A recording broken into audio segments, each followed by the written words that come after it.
والصلاة والسلام على سيد المرسلين سيدنا ومولانا محمد وعلى آله وأصحابه أجمعين. أما بعد فأعوذ بالله من الشيطان الرجيم. بسم الله الرحمن الرحيم. وبشر الذين آمنوا وعملوا الصالحات أن لهم جنات تجري من تحتها الأنهار كلما رزقوا منها من ثمرة رزقا قالوا هذا الذي رزقنا من قبل وأتوا به متشابها ولهم فيها أزواج مطهرة وهم فيها خالدون.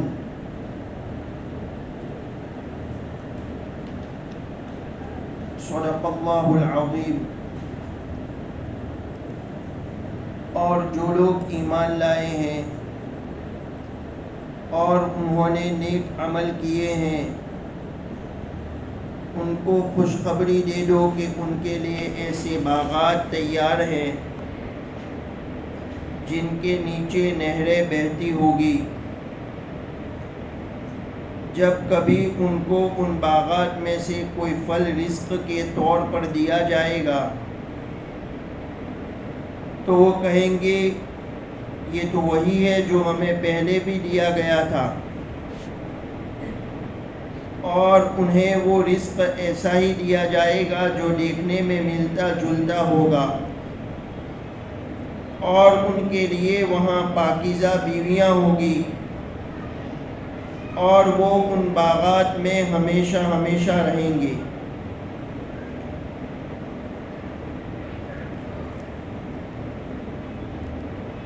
سورہ بقرہ کا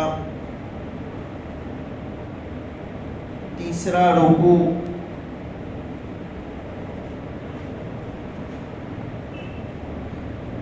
اس کا مطلب میں سمجھا رہا تھا. قرآن شریف میں جہاں پر کفار کو وعید سنائی گئی ہے وہاں ایمان والوں کے لیے خوشخبری اور بشارت بھی آئی ہے. قرآن شریف کفار کو وعید سناتا ہے تو ایمان والوں کو بشارت اور خوشخبری سناتا ہے، لیکن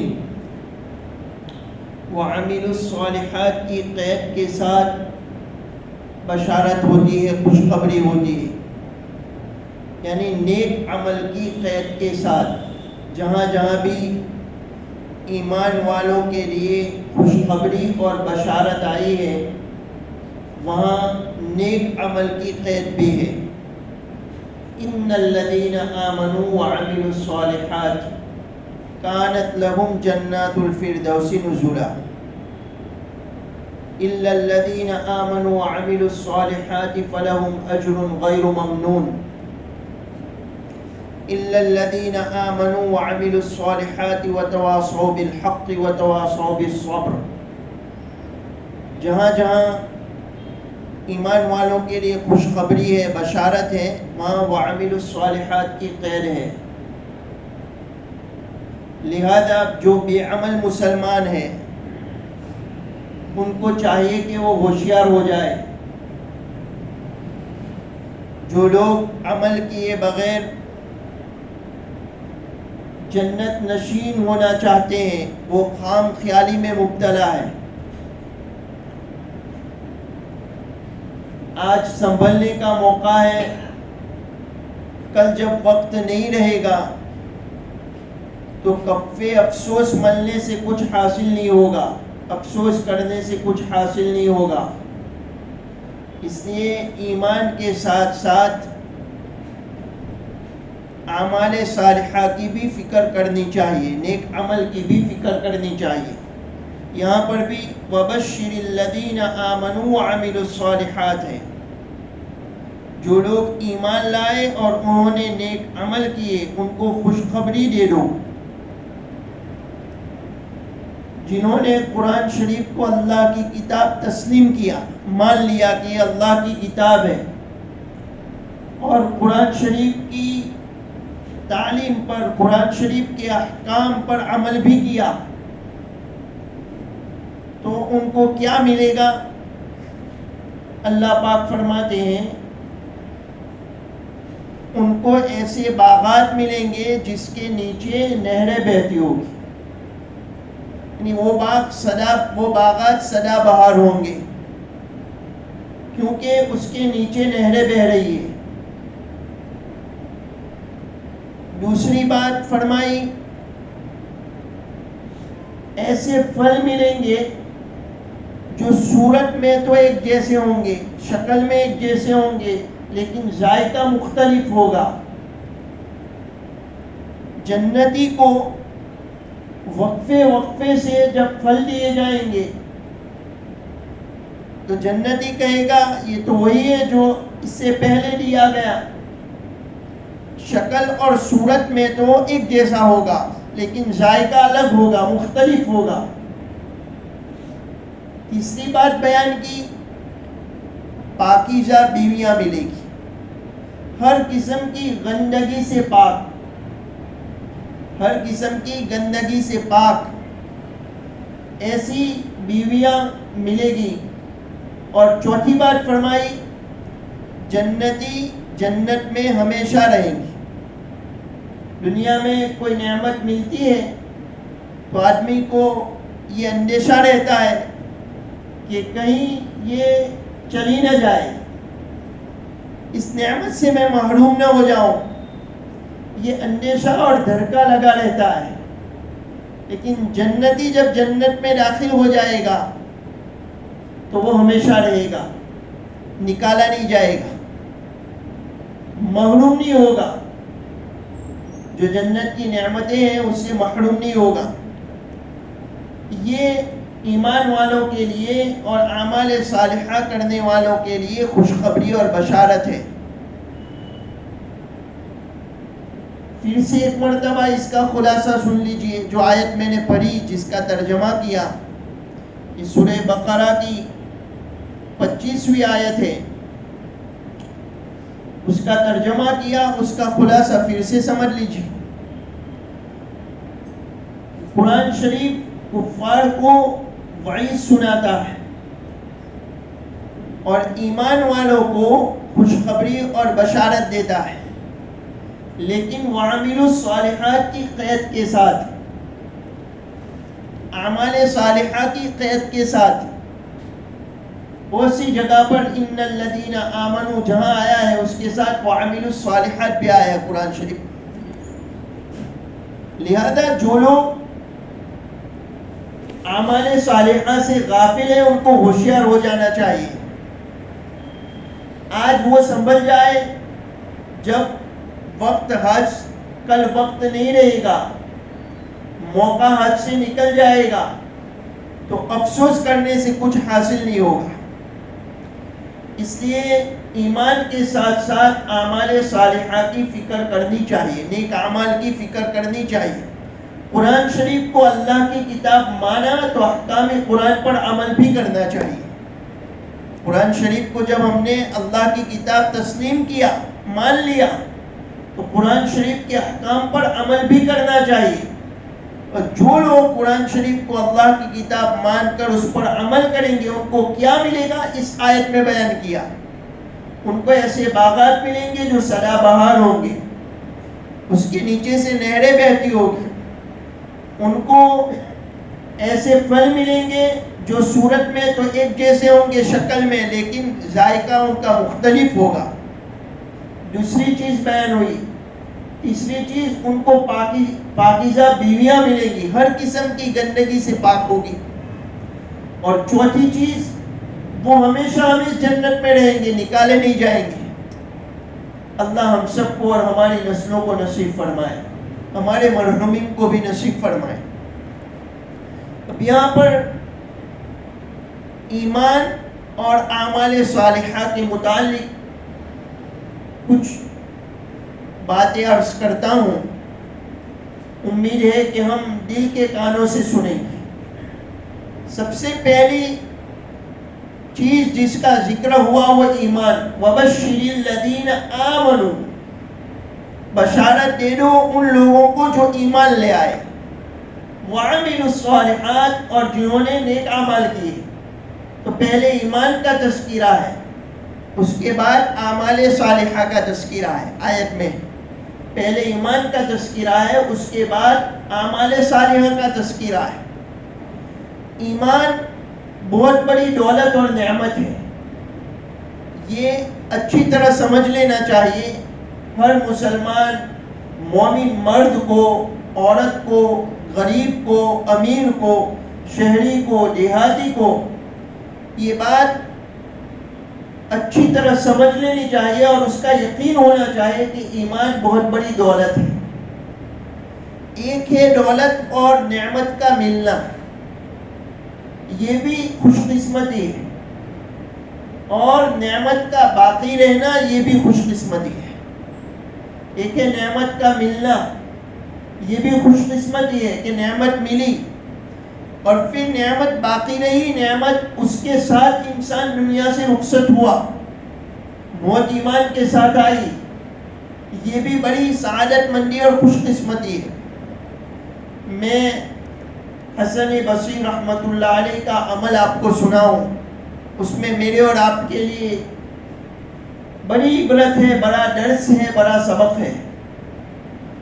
حسن بصری رحمۃ اللہ علیہ دوزخ سے اخیر میں نکلنے والے آدمی کا تذکرہ کر کے روتے تھے. جو سب سے اخیر میں دوزخ سے نکلے گا، جہنم سے نکلے گا، اس کا تذکرہ کر کے روتے تھے اور رونے کی وجہ بتلاتے تھے کہ وہ ایمان کے ساتھ دنیا سے رخصت ہوا، تبھی تو وہ دوزخ سے نکلا. وہ ایمان کے ساتھ دنیا سے گیا، تبھی تو وہ جہنم سے نکلا. چاہے آخر میں نکلا لیکن جہنم سے تو اس کو نکلنا نصیب ہوا. یہ اس بات کی دلیل ہے کہ وہ ایمان کے ساتھ دنیا سے رخصت ہوا تھا. اگر میں ایمان کے بغیر دنیا سے گیا تو میں تو کبھی نہیں نکلوں گا. اس فکر کی وجہ سے وہ روتے تھے. جہنم سے اخیر میں نکلنے والے آدمی کا تذکرہ کر کے وہ اس وجہ سے روتے تھے کہ وہ تو ایمان کے ساتھ گیا، اس لیے کبھی نہ کبھی نکلا. اگر میں ایمان کے بغیر گیا، ایمان کتنی بڑی دولت ہے جس کا اس آیت میں تذکرہ ہے. میں اس کو سمجھانا چاہتا ہوں. حسن بصری اس لیے حالانکہ تابعی تھے، بہت بڑے اللہ والے تھے، لیکن ایمان کی اہمیت تھی ان کے دل میں اور ایمان کی حفاظت کی فکر تھی کہ ایمان کے ساتھ دنیا سے جانا نصیب ہو جائے، موت ایمان پر آئے، کفر پر موت نہ آئے، اس نعمت سے محرومی کی حالت میں موت نہ آئے، اس کی فکر تھی. تو انہوں نے یہ اپنی فکر کا اظہار کیا کہ اگر میں ایمان کے بغیر دنیا سے رخصت ہوا تو میں تو کبھی بھی جہنم اور دوزخ سے نہیں نکلوں گا. اللہ پاک ہمیں بھی یہ فکر نصیب فرمائے اور ایمان کے ساتھ دنیا سے رخصت ہونا نصیب فرمائے. ایمان، سنت، ہدایت پر موت ہمیں بھی، ہمارے ماں باپ کو، ہمارے رشتہ داروں کو، پوری امت مسلمہ کو اور قیامت تک آنے والی ہماری نسلوں کو ایمان اور سنت اور ہدایت پر موت نصیب فرمائے. جب ایمان بہت بڑی نعمت ہے تو اسی اعتبار سے اس کی حفاظت کا انتظام کرنا بھی ہمارے لیے ضروری ہے. جب یہ نعمت بڑی ہے تو اس کی حفاظت کا انتظام کرنا یہ بھی ہمارے لیے ضروری ہے. ایمان کے جتنے بھی اجزاء ہیں اس پر کامل اور مکمل ہمارا یقین ہو. اللہ کی ذات و صفات کا شک اور شبہ کے بغیر یقین ہو. اللہ کی ذات و صفات کا شک اور شبہ کے بغیر یقین ہو. فرشتوں پر ایمان ہو، ایمان کے اجزاء جن پر ایمان لانا ضروری ہے. کتابوں پر اللہ نے جو کتابیں نازل کی اس پر ایمان ہو، نبیوں پر ایمان ہو، آخرت کے دن پر ایمان ہو، تقدیر اچھی ہو یا بری اس پر ایمان ہو.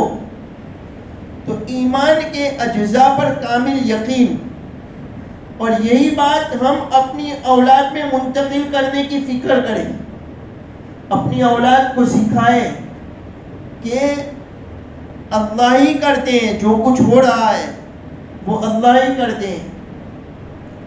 خوش نصیب ماں باپ وہ ہیں جو اپنی اولاد کو یہ سکھاتے ہیں کہ جو کچھ ہو رہا ہے، آج تک جو کچھ ہوا وہ اللہ کے کرنے سے ہوا، اور جو کچھ ہوگا وہ اللہ کے کرنے سے ہوگا. جب بچے کے دل میں بچپن میں جب اس کی ذہن کی تختی خالی ہوتی ہے، جب وہ یہ سبق سیکھ لیتا ہے تو مرتے دم تک یہ سبق بھولتا نہیں ہے. وہ بچہ مرتے دم تک وہ سبق بھولتا نہیں ہے. ایک بزرگ فرماتے ہیں کہ میرے گھر پر ایک بچہ آیا اس کی ماں کے ساتھ، اور وہ بچہ گر گیا. جب وہ گر گیا تو اس نے اللہ سے دعا کی کہ اللہ تو نے ہی گرایا ہے، تو ہی مجھے اٹھا. اس بچے نے کہا، بچہ تھا ابھی تو، کہ اللہ تو نے ہی مجھے گرایا، تو ہی مجھے اٹھا. تو لوگ ہنسنے لگے.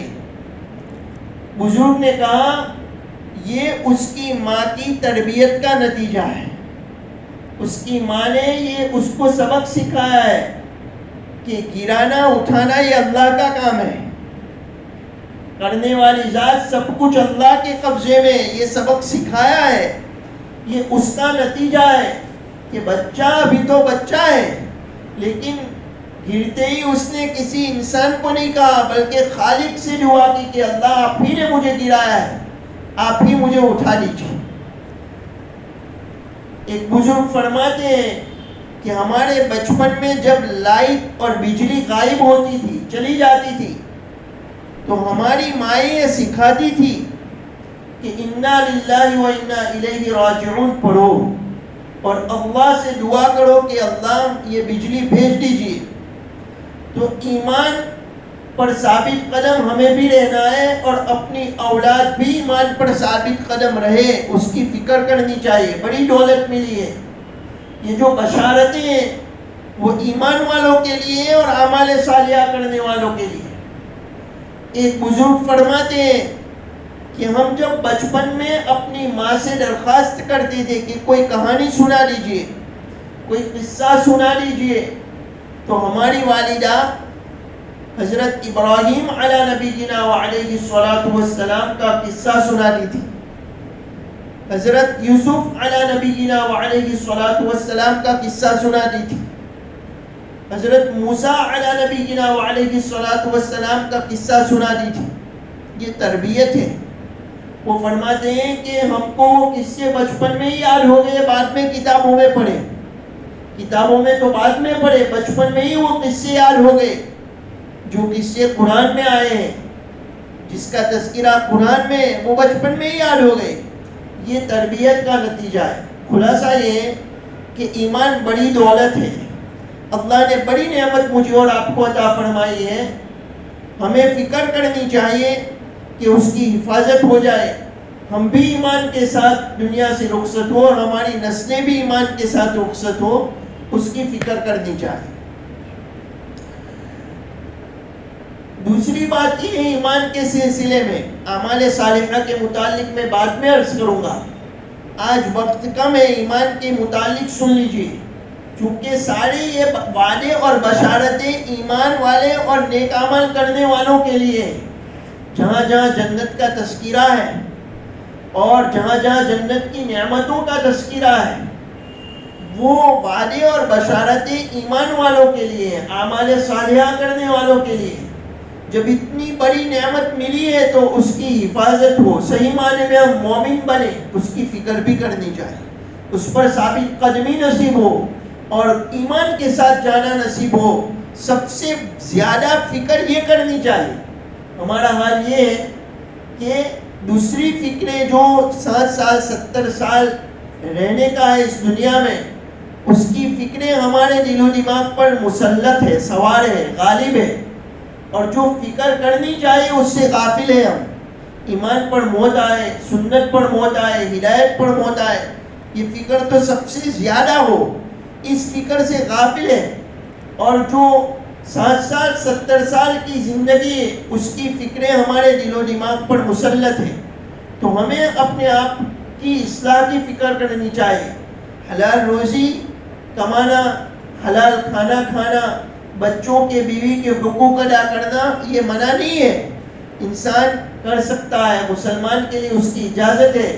لیکن غالب جو فکر ہو وہ آخرت کی فکر ہو، غلبہ اور سب سے زیادہ فکر ہو آخرت کی فکر ہو. ایمان کے متعلق سن لیجئے کہ ایک ہے ایمان کا دعویٰ اور ایک ہے ایمان کی حقیقت. ایک ہے ایمان کا دعویٰ. ایمان کا دعویٰ کرنا تو آسان ہے کہ میں سچا مومن ہوں، میں پکا مومن ہوں، میں سچا ایمان والا ہوں، میں پکا ایمان والا ہوں. یہ تو ایمان کا دعویٰ ہوا. ایمان کی حقیقت یہ ہے کہ اللہ تبارک و تعالی فرمانے کہ یہ سچے بندے ہیں، یہ پکے مومن ہیں، سچے مومن ہیں، جس کے بارے میں اللہ یہ فرمائے وہ حقیقت میں ایمان والا ہے، وہ سچا مومن ہے، وہ سچا ایمان والا ہے، وہ صحیح معنی میں مومن ہے. اللہ پاک نے ایمان والوں کی صفات بیان فرمائی اور صفات بیان فرمانے کے بعد ان کے بارے میں فرمایا اولئک هم المؤمنون حقا. یہی لوگ سچے ایمان والے ہیں، یہی لوگ سچے مومن ہیں. تو ہمیں اپنا جائزہ لینا پڑے گا کہ ہم دعویٰ تو کرتے ہیں ایمان کا، یہ جو صفات اللہ نے بیان فرمائی وہ صفات ہمارے اندر ہے یا نہیں ہے، یہ جائزہ لینا پڑے گا. پہلی صفت اللہ نے بیان فرمائی انما المؤمنون الذين اذا ذكر الله وجلت قلوبهم. سورہ انفال کی آیت ہے، 9واں پارہ ہے. انما المؤمنون الذين اذا ذكر الله وجلت قلوبهم. ایمان والے وہ ہیں کہ جب ان کے سامنے اللہ کا ذکر کیا جاتا ہے تو اللہ کی عظمت کی وجہ سے ان کے دل لرز جاتے ہیں. پہلی صفت بیان کی اللہ تبارک و تعالی نے کہ ایمان والے وہ ہیں جب ان کے سامنے اللہ کا ذکر کیا جاتا ہے تو اللہ کی عظمت کی وجہ سے ان کے دل لرز جاتے ہیں، خوف پیدا ہو جاتا ہے دل میں.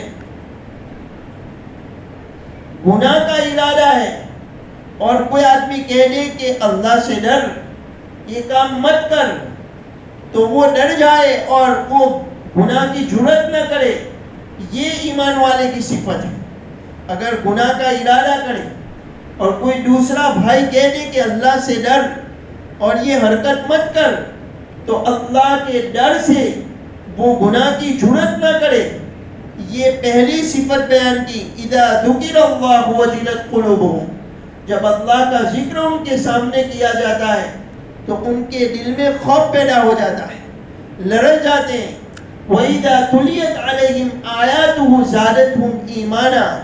اور جب قرآن شریف کی آیتیں ان کے سامنے تلاوت ہوتی ہے، پڑھی جاتی ہے، تو ایمان، نور ایمان میں اضافہ ہو جاتا ہے، ان کے نور ایمان میں زیادتی ہوتی ہے.